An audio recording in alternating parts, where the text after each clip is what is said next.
Hello guys, if you're interested in lessons, drop me an email or book directly through my website. And if you're interested in vocal technique, pick up my ebook. It's called Becoming a Natural Singer. Links in the description. So a kind commenter was asking me, how do we apply this stuff? How do we apply technique into practical singing, into practical examples? The answer is going to vary, and I guess the simplest answer is carefully and pragmatically and slowly at times. Depending on where you start with your technique, some people start further along. They have more independence between the muscle groups already there, so for them learning to sing isn't as tough, and the adjustment they have to make, the broad adjustments they have to make are small, relatively speaking. They might have to add some skills here and there, but broadly speaking, their voice kind of does the right thing from the get-go. These people typically have a much easier time applying what they're learning because they're not learning all that much, they're adding to. They're not restarting from scratch and trying to get rid of old habits, they're simply just building on top of what they already have. If you're somebody who's a harder case and you're having to abandon old habits that were detrimental to using your voice, you're taking on new mechanics, there's this battleground where you're fighting between old habits and new habits, this type of thing. Applying technique can be difficult at first because what you'll find is the stuff that you're getting to grips with in your practice, the momentum you get through the exercises and the scales can kind of trick you into thinking, okay, I've kind of got this now. And then when you go to sing, you've got all of these variables bombarding you so quickly that you just don't have time to keep up, unfortunately. And so the technique slips back to, or back towards certainly, what you started with, what you used to have. So you feel like you're in this conflict. You feel like you know what you need to get towards. You can kind of see it and envision it. But when you actually go to sing, it falls apart so quickly for you. Keep in mind the exercises are easier than singing. Most exercises are easier than singing. Certainly the ones you work on when you start. And when we say easier, what do we mean? They're designed to take out variables. The more variables we have to deal with when we use our voice, the more complicated and the more isolation between muscle groups that we need. A lot of complicated things have to happen automatically, essentially. Now, if you haven't developed separation between muscle groups, whether that's articulation, coordination, and airflow, if you haven't developed independence between the internal muscles, i.e. stretch and closure, which we talk about. Anyway, the point being is that when we go to sing, a lot of complicated things have to happen very quickly.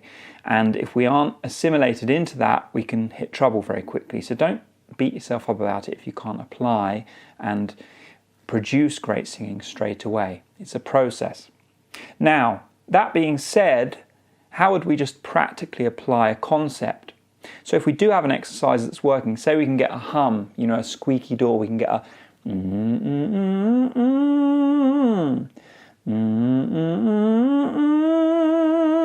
okay, that feels kind of free, but when I go to sing that note in the song, we have tie, it pushes. It just doesn't feel right. What is going on? Time, this word. Yeah, some words are tough to sing because they lean us towards, or they show preference towards our weakness. Yeah, T is an unvoiced consonant, which doesn't give you anything to hold on to. We've got to hit the coordination very quickly.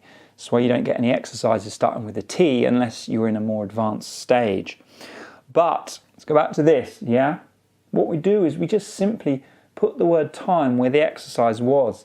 Time, time, and it's balanced. Now, what happens if when I open up, it still pushes? Doesn't go. Well, I'm going to gradually open up from there. Rather than doing it all at once, we do something like a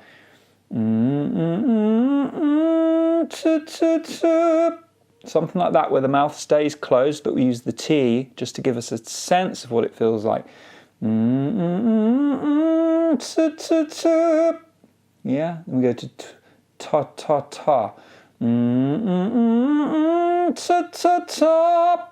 Top, top, top, top, top, top. Yeah, the mouth isn't opening much. You go to ta. So we're trying to gradually open the mouth now rather than do it all at once. Time, time. Yeah. When we go to the song, do I have time? We should be able to get in there more easily. Now, what do I mean when I say it's in the same place? It's kind of a squishy phrase, really, but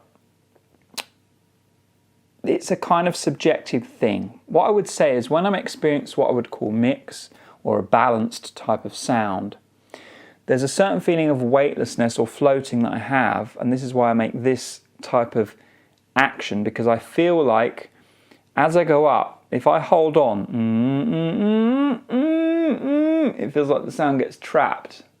It doesn't feel like the sound or the resonance is being allowed to go up into the head cavity. Whereas when I keep it more balanced, I feel a floaty feeling.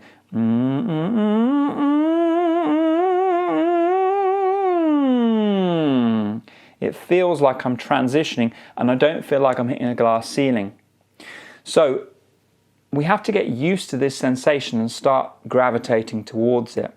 And then when we say we put the sound or the phrase where the exercise is, as we open the mouth, we're looking to not lose that position on the sound, that feeling of it being in the right spot.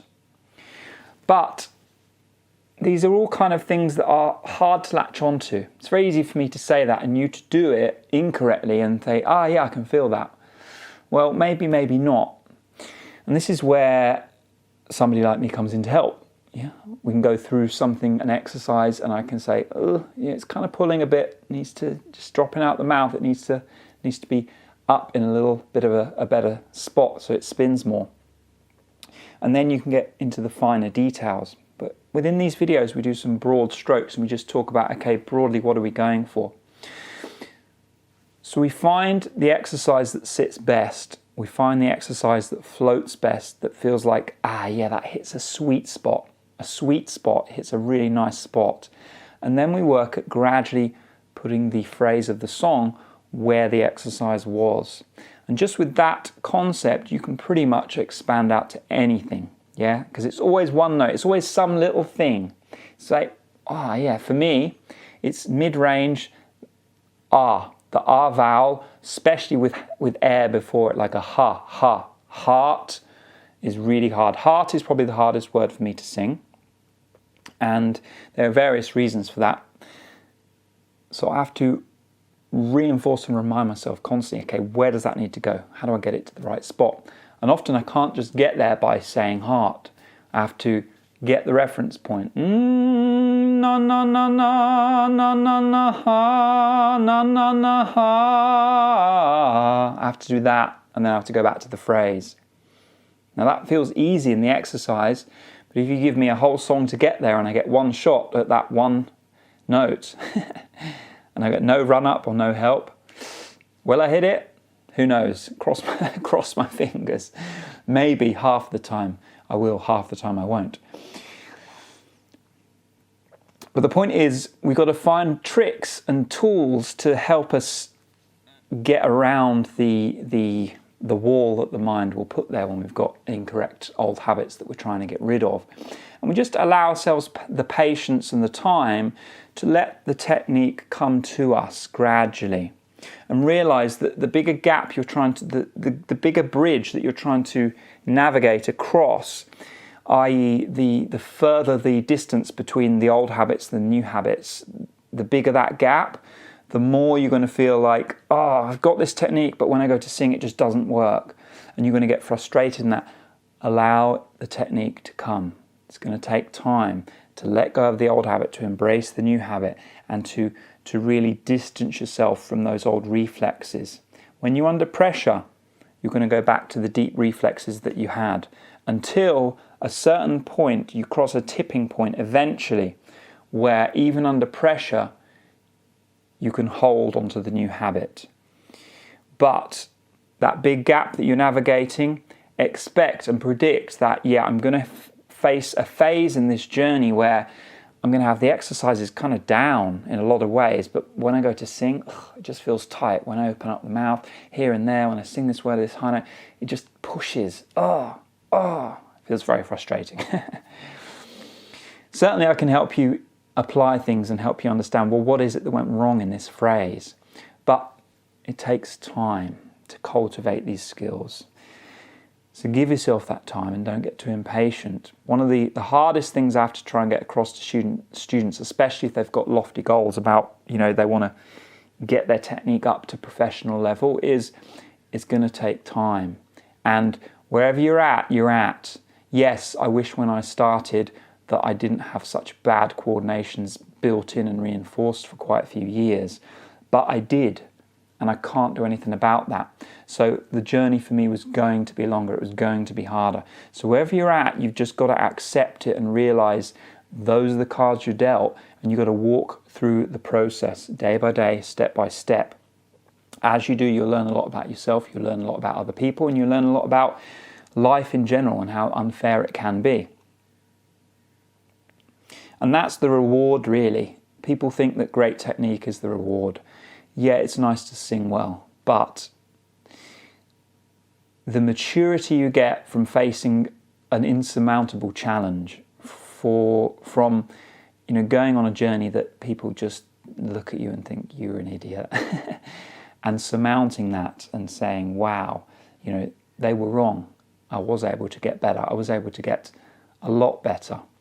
It gives you a lot of confidence in yourself, and it's the journey is what I'm trying to get across, not the destination, that you will value it over the longer term.